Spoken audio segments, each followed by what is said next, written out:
Operation सिंदूर का भी हिस्सा मैं रह चुका। अच्छा। वो दौर हमने देखा, हमारी जो हेयर कटिंग है क्योंकि मेरा शौक थोड़ा अजय देवगन स्टाइल वाला था, स्कूल पढ़ते लाइफ लंबे बाल रखना। लंबे बाल रखना फिर उस समय 370 जो थी नहीं हटी थी, लेकिन आइडिया सर बारामूला। हाँ। वहाँ रहते रहते मैंने गुलमार्ग और उड़ी सेक्टर हो गया, जिस पे आपने सुना भी होगा। हाँ हाँ। कुछ हादसे जो हुए थे, 2 साल सर्व किया। ये सभी को सैनिकों को मौका नहीं मिलता जी। जिसकी पोस्टिंग आती है यूएन मिशन साउथ सूडान में, एक विश्व शांति सेना की पीस कीपिंग फोर्स का हिस्सा रहने का मौका मिला। और भारत देश के नागरिकों से क्या अपेक्षा रखते हैं एक सैनिक के नाते? डायरेक्ट एक सैनिक गलवान लेह में एक जगह है मुत बाई आईएल के थ्रू। अभी अमेरिका, इजराइल और ईरान के बीच में युद्ध चल रहा है, एक सैनिक के दृष्टिकोण से क्या देख रहे हैं, ये लड़ाई को कैसे देखते हैं? अपना एक्सपीरियंस रहा कि आतंकवादियों से आमना सामना कैसा किया जाता है। बर्फ से पानी पिला, दैनिक जीवन में वो बर्फ शामिल हो चुका था। दैनिक जीवन में बर्फ शामिल, बर्फ के बगैर कुछ था ही नहीं। अभी वर्तमान भारत को एक सैनिक के नज़र से कैसे देखते हैं? जय जवाहर, मैं महेंद्र पवार, आप देख रहे हैं वनांचल दर्पण। जब कोई युवक सेना में जाता है, सैनिक बनता है, तो उसे और परिवार को और समाज को जब जो खुशी मिलती है और पूरा समय सैनिक सेना को देता है, और जब रिटायरमेंट लेके घर वापस आता है और जब उसके स्वागत में पूरे क्षेत्र के लोग ऐतिहासिक रूप से भीड़ लेकर खड़े होते हैं, तो उस सैनिक को एक अलग से जो गर्व महसूस होता है, उस अनुभव को जानेंगे। नौकरी के समय क्या परिस्थितियां आती हैं, कैसे ड्यूटी होता है, परिवार को, समाज को, देश को कैसे मैनेज करते हैं, आज वो सारी छोटी बड़ी बात जानेंगे जो उन्होंने अनुभव किया है। आप भी सुनिए कि एक सैनिक के लिए कितना चुनौतीपूर्ण होता है और सेना में जाना कितने गर्व की बात होती है। सबसे पहले जानेंगे हम आपका परिचय, बताएंगे आप अपना परिचय? सबसे पहले तो मैं वनांचल दर्पण टीम को धन्यवाद करता हूं कि आपने एक सैनिक के लिए ऐसा मौका दिया। मेरा नाम प्रेमलाल चौहान, ग्राम मनुश्री, जिला बालाघाट का रहने वाला, और मैं भारतीय सेना में सिग्नल कोर में सिग्नलमैन के पद पर 17 साल की सेवा थी। यही मेरा परिचय है। मैं अपनी प्रारंभिक शिक्षा इसी छत्तीसगढ़ के शासकीय उच्चतर माध्यमिक विद्यालय रेयाखार से अर्जित किया, और तत्पश्चात अपनी सेना में मैं ज्वाइनिंग करके चला गया। सबसे पहला चीज़ होता है कि किसी भी चीज़ को पाने के लिए, जैसे भारतीय सेना में गए तो आपको ये प्रेरणा आई कहाँ से? ये प्रेरणा सर्वप्रथम तो मुझे सेना में जाने का कोई ऐसा नहीं था, क्योंकि यहाँ मैं 12वीं की कक्षा उत्तीर्ण करने के पश्चात रायपुर में जो स्टील प्लांट है उसमें मैंने अपना प्राइवेट जॉब स्टार्ट किया था, और अप्रॉक्स 3 साल तक मैंने प्राइवेट कंपनी में स्टील प्लांट में अपने केमिस्ट के पद पर कार्य किया। उसी बीच मुझसे एक बड़ी सिस्टर है जिनका विवाह ग्राम देवटोला चिचगांव निवासी वर्तमान में अभी शहीद केशव कुमार रांगडाले पिछले वर्ष नवंबर 2024 को वो सेना में रहते रहते वीरगति को प्राप्त किए। तो उन्होंने ही एक ऐसा, उनको देखकर उन्होंने मार्गदर्शित किया कि क्यों ना आपका शरीर, पर्सनालिटी, आपकी जो क्षमता है, उन्होंने मुझे परखा और कहा कि यार आप प्रयास कीजिए। सेना एक ऐसी संस्था है कि आपको जाने के बाद एक अनुशासन, बाहरी कोई भी सेवा हो उससे हटके है। तो उनके ही मार्गदर्शन से मैंने अपनी कोशिश किया और अपने सफलता को प्राप्त किया। यह निश्चित रूप से प्रेरणा, जैसे बताया कि प्रेरणा मिला और सेना की ओर गए। जब आप सेना में गए और जब पहली बार वर्दी पहने, क्योंकि सबसे ज़्यादा जोश भरता है तो वर्दी भरता है इंसान के शरीर, तो जब पहली बार जब वर्दी पहने आप, तो आपका वो जो अनुभव है वो हम चाहेंगे कि एक बार शेयर करेंगे हमारे दर्शकों को। वो अनुभव कैसा रहा वर्दी पहनने के बाद? देखो ऐसा है, हम दूर से देखने से लगता है कि नहीं यार वर्दी अपने को एक अलग आकर्षण जो लोगों के बीच में, या हम जब नहीं थे, नहीं भर्ती हुआ तो भी था कि नहीं यार वर्दी मतलब क्या होती है। जिस दिन हमने फर्स्ट में 24 मार्च 2009 को जब सिलेक्शन हुआ था सेना में, और मैं जाकर जबलपुर 1ST सिग्नल में ज्वाइनिंग किया, तो फर्स्ट दिन तो थोड़ा बेकार लगा। कब? जब हमारी जो हेयर कटिंग है क्योंकि मेरा शौक थोड़ा अजय देवगन स्टाइल वाला था, स्कूल पढ़ते लाइफ लंबे बाल रखना तो जाने के बाद जब फर्स्ट दिन हमारा हेयर स्टाइल चेंज हुआ, थोड़ा फील हुआ। पर जब वर्दी देखा, जब वर्दी हमको डिस्ट्रीब्यूट हुई, तब अपने आप को मैं, वो क्षण मेरे लिए अब खुशी का जो है उसको बयां नहीं कर सकता, क्योंकि लोगों को देखना और खुद पहनना तो दोनों वो में अंतर अनुभव, होता है। वो खुशहाली हम बयां नहीं कर पाएंगे। जैसे बताया जाता है कि जो आर्मी की जो ट्रेनिंग है, मतलब उससे खतरनाक तो कुछ हो नहीं सकता। जो भी ट्रेनिंग करने जाता है बहुत सारे कष्ट आते हैं। उस समय ऐसी कोई घटना हुई क्या ट्रेनिंग के दौरान कि आप ऐसी कोई घटना को याद करते हैं और उस घटना से आपका मनोबल भी बढ़ा, आपके अंदर आया कि मैं इस चीज़ को कर सकता हूँ? ऐसा कोई घटना घटा क्या ट्रेनिंग के दौरान? नहीं, देखो ऐसा है, ट्रेनिंग के दौरान क्योंकि पार्टिकुलर एक व्यक्ति नहीं करता, तो जब हम ग्रुप में कोई भी कार्य करते हैं, एक बोलते हैं ना कि एक लकड़ी को तोड़ना आसान है और जब 5 लकड़ी को अगर बांध दिया जाए तो उसको तोड़ना मुश्किल है। तो ये उसी प्रकार जो ग्रुप के साथ हम जब ट्रेनिंग करते हैं तो एक छोटी मोटी जो चीज़ें घटती रहती हैं, वो क्या बोलते हैं, फील नहीं होता अपने आप को। अगर अगले ने किया तो हम कर सकते हैं, ना उसमें अगला कमज़ोर है ना हम कमज़ोर हैं। और लोगों के साथ कंपटीशन की भावना, सहयोग की भावना और जो एटमॉस्फेयर वहाँ पे होता है ग्रुप के साथ, तो वो बहुत ही सफल, सुखद। और एक चीज़ है, आदमी यदि किसी चीज़ को दृढ़ संकल्प ले ले कि मैं ये करूँगा, तो दुनिया में ऐसी कोई चीज़ नहीं है जो उसको हासिल नहीं कर सकता। और ट्रेनिंग इसलिए दिया जाता है कि आपको आपकी ट्रेनिंग के बाद जब आप भारत के किसी भी कोने में जाएंगे तो उन लोग ऐसा परिपक्व करते हैं एक सैनिक को कि आप किसी भी परिस्थिति या स्थिति से कतरा नहीं सकते, घबराओगे नहीं, इसलिए वो ट्रेनिंग हार्ड की जाती है। कोई ट्रेनिंग छोड़ के आपके बेस से कोई वापस हुआ क्या उस समय? नहीं, मेरी बेस से एक बंदा ट्रेनिंग के दौरान वापस हुआ, बट उसकी परिस्थिति कुछ और थी। अच्छा अच्छा। वो प्रैक्टिकल ट्रेनिंग से नहीं, यहाँ से जाने के बाद उनको मानसिक रूप से कुछ परेशानियाँ आ गई, जिसकी वजह से सेना से वो चले गया। बाकी ऐसी मेरे ट्रेनिंग के दौरान ऐसा कोई भी बंदा या कोई भी रिक्रूट जो था वापस नहीं आया। सभी ने अपनी सफल ट्रेनिंग की और सब अपनी अपनी यूनिट की ओर चले गए। ये बहुत महत्वपूर्ण चीज़ होता है कि साहस के साथ साथ सेना में अनुशासन भी जरूरी है। हम आप पद का सफ़र बताएं, जब आप भर्ती हुई और पूरे 17 साल में आपका प्रमोशन कितने बार हुआ, जो तमगे लगे हैं, जय हिंद करता हूँ, ये इनके बारे से भी थोड़ा सा बताएंगे क्या? मैं एज पर सिग्नल मैन जब कसम परेड हुई, और कसम परेड के बाद फर्स्ट पोस्टिंग मेरी जम्मू एंड कश्मीर बारामूला, जो कि आप लोग जानते होंगे कि कश्मीर उस समय 370 जो थी नहीं हटी थी, तो उस समय का परिदृश्य जो जम्मू एंड कश्मीर का था। और मेरी फर्स्ट पोस्टिंग के समय में 8 फरवरी 2011 को जबलपुर 1STC से ट्रेनिंग करने के पश्चात अपने जम्मू एंड कश्मीर बारामूला नाइट के लिए यहाँ से रियायत जबलपुर से प्रस्थान कर चुका था। और 10 तारीख को मैं जम्मू कश्मीर में हमारा जो कैंप होता है वहाँ पहुँचा। उसके पश्चात मुझको वहाँ से कैंप से अपनी यूनिट तक बारामूला जाने तक 20 दिन का सफ़र करना पड़ा, जो कि पहले, आज तो सुविधा है कि आप 2 दिन 4 दिन में भी जा सकते हैं, पर वो दौर था जब मुझे वहाँ से वहाँ जाने में 20 दिन लग गए, क्योंकि ऐसा रास्ता नहीं था, एटमॉस्फेयर, फरवरी का मंथ, और जैसे मैं पहला बोलते हैं बर्फ़बारी, मेरी पहली पोस्टिंग ही वहाँ जाना और बर्फ़बारी होना, तो उस समय दूर से देखना और एक आँखों से देखना, तो वो एक अनुभव अलग था। फिर लगे कि यार ऐसा ही सब दिन होता हुआ क्या। पर कुछ क्षण पश्चात आदमी किसी भी नई जगह पे जाता है तो 2-4 दिन उनको उस पर ढलने के लिए लगता है। फिर हम 2-4 दिन बाद 28 फरवरी को मैं अपने यूनिट पहुंच गया और वहीं से मेरा सफ़र फिर चालू हो गया। आप पूरे अपने नौकरी काल में जब सैनिक रहे तो कितने जगह, कहाँ कहाँ आपकी पोस्टिंग हुई? मेरी फर्स्ट पोस्टिंग वही आप जैसा बताया कि 19 आइडिया सर बारामूला, वहाँ रहते रहते मैंने गुलमार्ग और उड़ी सेक्टर हो गया, जिस पे आपने सुना भी होगा। कुछ हादसे जो हुए थे, उसके आगे भी मैंने कुछ दिन सर्व किया और 3 साल, 3.5 साल वहाँ सर्विस अपनी करके सेकंड पोस्टिंग मेरी दिल्ली आई, दिल्ली 21 सिग्नल ग्रुप। वहाँ पे मेरा टर्नओवर 2 साल का रहा।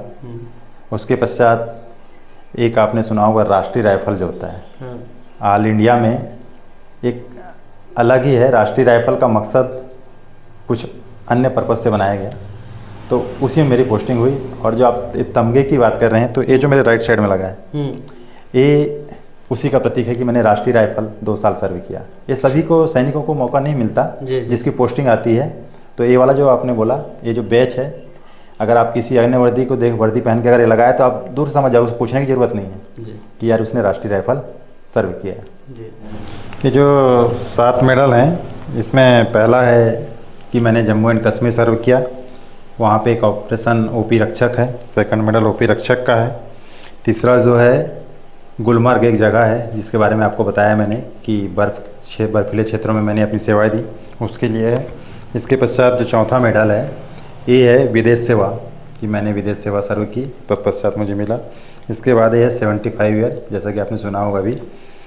इसके बाद जो है ग्रीन कलर का, ये है 9 ईयर सर्विस, जो भी सैनिक 9 ईयर सर्विस कंप्लीट कर लेता है उसको मेडल मिलता है। और जो लास्ट अंतिम में है, ये मेडल इसका संकेत है कि मैंने साउथ सूडान अफ्रीका कंट्री का था, यही इसका परिचय। अच्छा, जो मेडल के ऊपर जो कलर लगे हुए हैं उससे इसकी पहचान होती है? यस यस यस, उसके ऊपर लगी जो कलर हैं, हाँ, इससे पहचान है, प्लस इस मेडल में लिखा होता है। अच्छा, ये नीचे आप अगर नज़दीक से देखेंगे तो ये सभी मेडलों में लिखा जाता है कि ये विदेश सेवा है। एक आम आदमी तो नहीं, लेकिन अगर कोई सैनिक देखेगा तो देखते साथ पहचान हाँ, जाएगा, यस, जान जाएगा कि कहाँ हाँ, सेवाएं हैं और ये मेडल क्यों मिला है। हाँ यस, एक सैनिक दूसरे सैनिक को अगर लगा हुआ देखेगा तो दूर से पहचान लेगा कि इसने कहाँ कहाँ सर्विस की और इसका सेवा काल कहाँ कहाँ रहा। मेरा उसी समय यूनाइटेड मिशन जो विश्व शांति सेना होती है, उसके लिए हमारे यहाँ हर साल एक एग्ज़ाम होता है ऑल इंडिया लेवल पे। तो मेरा नाम आया तो मैंने फिर एग्ज़ाम दिया, written exam, physical exam, interview वगैरह। तो ऑल इंडिया से हमारे 54 हमारी जो कोर हैं उससे 54 हमारे सैनिक सिग्नल मैन का सिलेक्शन हुआ था, तो उसमें मेरा 13वां पोजीशन था। अच्छा। और ये सब टेस्ट करने के बाद यूएन मिशन साउथ सूडान में एक विश्व शांति सेना की पीस कीपिंग फोर्स का हिस्सा रहने का मौका मिला, और मैं अप्रॉक्सीमेटली 9 मंथ वहाँ पर अपनी सर्विस किया। और उसके पश्चात मेरी पोस्टिंग आई सिसड्यू करके जगह है बरेली में। अच्छा। और बरेली से ही फिर वो दौर आपने सुना होगा गलवान की जो घटना थी, गलवान घाटी। तो मेरा संयोग ऐसा था कि मेरा वहाँ से पीस कीपिंग फोर्स से वापस आना और जस्ट यूनिट में जाना। और वो क्षण मुझे भी याद है कि 13 से 14 घंटे अप्रॉक्सीमेटली में हमको लखनऊ से सीधे डायरेक्ट गलवान लेह में एक जगह है मुत बाई आईएल के थ्रू पहुंचाया गया। तो वो दिन भी बहुत ही यादगार दिन है एक सैनिक के लिए। जो कहते हैं ना कि सैनिक भर्ती किस लिए होता है, तो आदमी को उस समय एहसास होता है कि नहीं, सैनिक का गलवान घाटी के समय हो गया। उसके पश्चात मैं मतलब दुश्मनों से लड़ने का जो लड़ना, संघर्ष करने जो भी परिस्थितियां बनती है, परिस्थितियां बनती है, सैनिक करते हैं कि वैसे परिस्थिति में जाएं, हाँ जाएं, दुश्मन को बजाय वहाँ पे जो भी परिस्थिति बने। तो उसके लिए प्रिपेयर आदमी, आदेश ऐसे मिलते हैं सेना के, तो क्या सिचुएशन, क्या परिस्थिति होती है वो वहाँ देखने मिला। और एक वाकया मेरे साथ नगरोटा है, वहाँ पे मैं अपनी राष्ट्रीय राइफल टीम का हिस्सा था। उस दौरान ही एक ऐसी घटना हुई मेरे साथ कि जो आमना सामना बोलते हैं, हाँ, वो पहला अपना एक्सपीरियंस रहा कि आतंकवादियों से आमना सामना कैसा किया जाता है जी। उनकी तरफ से गोलीबारी कैसी हुई, हमारी तरफ से कैसी हुई। हमारा एक एरिया था, उस एरिया को हम पेट्रोलिंग बोलते हैं, पेट्रोलिंग करके आए। और कुछ ही क्षणों पश्चात हमें मैसेज मिला कि वहाँ ऐसा हो गया। तो हम जाकर तुरंत अपना ड्रेस ये करके बैठे थे और फिर जैसे आदेश मिला वापस आ गए। तो पहला वाकया वो था कि मैंने आमने सामने संघर्ष का मौका मिला। तो मैं अपने आप को गौरवान्वित महसूस करता हूँ कि जिस काम के लिए मैं सेना में गया था, वो क्षण भी मैंने अपने आप को उस क्षण के काबिल मुझे मौका मिला। और परिस्थितियाँ ऐसी हैं कि आदमी की ये जो जीवन है, मृत्यु निश्चित है, पर मृत्यु ये नहीं है कि आपकी कहीं भी हो। आप यहाँ पे भी हैं, आपकी अगर मृत्यु निश्चित है तो यहाँ पे हो सकती है। पर वैसी परिस्थिति जैसे हमारे, मैंने बोला मेरे प्रेरणादायक जो शहीद हवलदार केशव कुमार रांगडाले जी हैं, उन्होंने भी, उनकी भी यहाँ भी रहते तो भी मृत्यु होती। और वो एक तिरंगा प्राप्त करना एक सैनिक के लिए, वो सभी के नसीब में नहीं होता। जो सौभाग्यशाली होते हैं, जो सौभाग्यशाली होते हैं उन्हीं को तिरंगा नसीब होता है। तो वैसे क्षणों में अभी आज जैसे चिचगांव में मैं हमारे ग्राम पंचायत चिचगांव एवं समस्त ग्रामवासियों को भी मैं बहुत बहुत धन्यवाद देना चाहूँगा कि उन्होंने मेरी जो इच्छाएं थी कि हमारे जो क्षेत्र में पहली घटना ऐसी हुई और एक शहीद का जीवन देखो 17 साल करे 20 साल करे पर उसने अपने देश के लिए अपनी जान कुर्बानी की जी। तो आज की पीढ़ी आने वाली पीढ़ी और निरंतर जो एक हमने प्रतिमा स्थापित किया तो एक नई प्रेरणा जो है लोगों में। हमारा मकसद ये रहता है कि हर व्यक्ति को सबसे प्रथम सबसे बढ़कर राष्ट्र प्रथम नेशन फर्स्ट होना चाहिए। तो वहाँ की प्रतिमा स्थापित करने के बाद मैं वहीं की प्राथमिक शाला में गया तो बच्चों में एक अलग मोटिवेशन देखने को मिला। बच्चे से मैंने क्वेश्चन किया कि बच्चा क्या बनना चाहते हो, तो उन्होंने जो देखा उसको प्रतिमा का नावा उनका जो सम्मान है सैनिक का, तो उसके बाद बहुत सारे बच्चों की मानसिकता में परिवर्तन आया।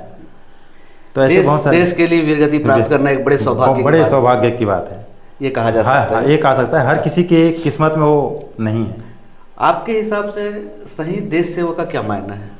सही देश सेवा ऐसा नहीं कि आप सैनिक बन गए, वही एक देश सेवा है। देश सेवा मतलब आपको बताया ना कि मैं राष्ट्र प्रथम किसी भी परिस्थिति में हो, कैसे भी, तो सैनिक हो चाहे आम आदमी हो, आम आदमी भी ये नहीं कि राष्ट्र प्रेम या देश सेवा नहीं कर सकता। देश सेवा के तरीके अलग अलग हो सकते हैं। एक सैनिक एक अलग रूप में करता है, एक आम नागरिक भी देश सेवा कर सकता है। बस उनको प्राथमिकता देनी चाहिए राष्ट्र प्रथम। अच्छा, आप देश के नागरिकों से, इस भारत देश के नागरिकों से क्या अपेक्षा रखते हैं एक सैनिक के नाते? एक सैनिक के नाते मैं यही कहना चाहूँगा लोगों से कि आज जो परिस्थितियाँ आप देख ही रहे हैं विश्व में, और मैं जो अपना अफ्रीका मिशन जो काटा विश्व शांति सेना, तो हम सौभाग्यशाली हैं कि हम इस भारत माँ के सपूत हैं, लाल हैं, और ये जो भारतवासी हैं जो भारत देश में रह रहे हैं। क्योंकि यहाँ अन्य एक बोलते हैं ना संप्रभुता जो है, बाकी अन्य देशों में वैसा देखने को तो नहीं मिलता। तो कैसी भी परिस्थिति हो, कैसा भी संकट आए, उसमें आदमी को डगमगाना चाहिए और राष्ट्र को सर्वप्रथम सर्वोपरि करना चाहिए। और मैं यहाँ के नए युवाओं से और सभी से अनुरोध करूँगा कि देश सेवा के लिए अगर यदि आपको मौका मिले तो अवश्य जाइए आप। आज जो अग्निपथ स्कीम है सेना ने लाई, उसका मकसद यही है कि देश का हर नागरिक उस सैनिक जीवन में जाके एक अनुशासन और राष्ट्र सेवा वाली भावना जागृत करना। ये 4 साल बाद आ भी जाएंगे तो उनकी जीवन जब तक वो हैं उनमें वो चीज़ जो बनी है, वो जज्बा रहेगा, वो साहस रहेगा। देश में परिस्थितियाँ बदलती तो हमेशा लड़ने के लिए खड़ा है। तो जैसे अभी कुछ अन्य देश हैं जिनमें ज़रूरी है कि आप 4 साल या 5 साल सैनिक जीवन में, बहुत सारे देश हैं। अच्छा, अभी वर्तमान में जो जैसे आप एक सैनिक है, जान रहे हैं युद्ध की परिस्थितियां बनती हैं तो एक अफरा तफरी तो होती है। जैसे अभी अमेरिका, इजराइल और ईरान के बीच में युद्ध चल रहा है, एक सैनिक के दृष्टिकोण से क्या देख रहे हैं, ये लड़ाई को कैसे देखते हैं आप? ये लड़ाई किसी देश की अपनी संप्रभुता में अगर कोई आँच आए तो उसको अपना अस्तित्व बचाने के लिए तो कुछ ना कुछ करना पड़ता है। पर कुछ गतिविधियां ऐसी हो जाती हैं किसी देश में जिसकी वजह से परिस्थितियां उत्पन्न होती है। जैसा कि हमारे देश में भी अभी एक ऑपरेशन सिंदूर, और आप मैं बताना भूल गया, अभी जब वर्तमान में मैं 59 वायरलेस में था, तो ऑपरेशन सिंदूर का भी हिस्सा मैं रह चुका। अच्छा, वो दौर हमने देखा कि 2-3 दिन का जो सफ़र था वो भी एक मेरे लिए, एक सैनिक के लिए बहुत बड़ी उपलब्धि है। तो ऐसे हम 3 ऐसे मेरे 17 साल सेवा के दौरान, एक नगरोटा वाली घटना, एक गलवान वाली घटना, और वर्तमान अभी कुछ सालों पहले जो ऑपरेशन सिंदूर था, उसमें जो हमने तो परिस्थितियाँ देखी थी कि परिस्थितियाँ उत्पन्न कैसी होती हैं। पर जो ऑपरेशन सिंदूर था, ये आप सब जानते हैं कि क्या परिदृश्य था इस देश का। तो उसमें भी हम वहाँ मौजूद थे और हमारी जो टुकड़ी थी वो सभी उसका प्रिकॉशन में, या और बोला जाए डिफेंस करने के लिए सब तैयार थे। अच्छा, ये पूरे इतने लंबे समय में सबसे ऐसी कोई घटना है जिसको आप आजीवन नहीं भूल सकते, ऐसा कोई घटना हुआ है? मैं बताया ना, घटना एक वही जो ऑपरेशन सिंदूर वाली। हाँ, नहीं आपके पास बहुत सारे हैं, बहुत सारे जगह रहे हैं जो लगभग हर क्योंकि जो जिन जगहों का आपने नाम लिया, हमेशा आतंकवादियों का वहाँ पे कुछ ना कुछ घटना करते ही रहे हैं और बहुत सारा भारतीयों को नुकसान मिला है। उन सभी जगह आप ड्यूटी किए हैं, अपना दायित्व तो निभाए हैं। फिर भी ऐसी कोई घटना है, चाहे देश की हो या आप विदेश गए, वहाँ ऐसी कोई घटना है जिसे आप हमेशा याद रखेंगे? देखो, विदेश में तो ऐसी कोई घटना हमारे साथ नहीं हुई, क्योंकि मेरा जो काम था एक संचार व्यवस्था स्थापित करना, तो सफ़र तो ठीक रहा, विश्व शांति सेना का जो हिस्सा रहा। और हमारे देश की जो पहली घटना आपसे बताया था मैं कि गुलमर्ग, आपने जगह सुना होगा, जो एक टूरिस्ट प्लेस है। तो ऐसा नहीं कि सैनिक किसी आतंकवादी एरिया में गतिविधियों में आमना सामना करे, पर एक दुर्गम क्षेत्र जिसको बोला जाए बर्फ़, तो जीवन का एक ऐसा दौर भी था कि हम 5-6 महीने तक सिर्फ जो बर्फ़ है, बर्फ़ को ही अपने गर्म करना, पानी बनाना, और उसी पानी से फिर अपनी सारी गतिविधियों के लिए उस पानी को, बर्फ़ से पानी पिलाना। दैनिक जीवन में बर्फ़ शामिल हो चुका था। दैनिक जीवन में बर्फ़ शामिल, बर्फ़ के बगैर कुछ था ही नहीं। जब पीना हो या नहाना हो, चाहे जो भी उपयोग हो, बर्फ़ ही है जी। उसमें पानी की सुविधा, नल सुविधाएं हैं, बोर है, कुआं, ये नहीं था। भर्ती के समय से लेकर अभी पूरे 17 साल में सारे सैनिक तो आपके दोस्त ही रहे होंगे, सबके अच्छे संबंध, लेकिन ऐसा कोई है जो सबसे आपके नज़दीक रहा हो?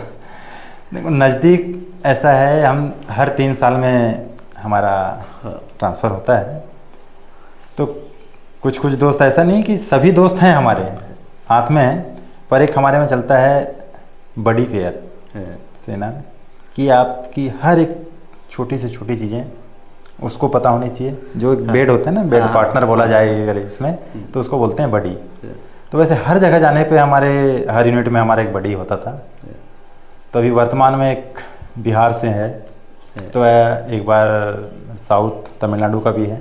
तो ये चीज़ें हमारे बडी पेयर होने से मेरे जो 8-9 ट्रांसफ़र हुए, उसमें हर इंडिया से 8-9 स्टेट हैं, उनका सबका बड़ी रहा।